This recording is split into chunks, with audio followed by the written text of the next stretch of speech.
Naging matagumpay ang isinagawang blessing at inaugurasyon para sa itinayong bagong admin building at PNCO Barracks sa Baco Oriental, Mindoro. Ang magandang balita hatid ni Patrolwoman na Ana Rose Godanya.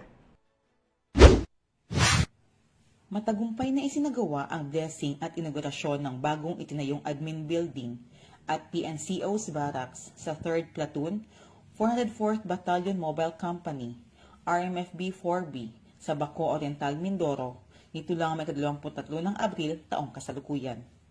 Ang aktibidad ay pinangunahan ni Police Brigadier General Roger L. Casada, Regional Director Promi Maropa, at dinaluhan ng iba pang commissioned and non-commissioned officers ng RMFB 4B.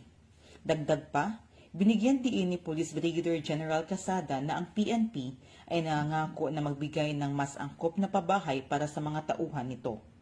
Ang pagpapasinayan ng gusali ay isang paraan upang maipakita ang pagpapahalaga sa walang pag-iimbot na serbisyo ng mga tauhan ng PNP at higit na mapabuti ang kalidad ng serbisyo at proteksyong ibinibigay para sa komunidad.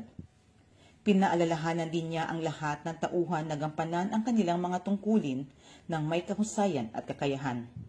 Hinihikayat ang lahat na pangalagaan at pahalagahan ang pasilidad tulad ng pagpapahalaga natin sa imahe ng Philippine National Police.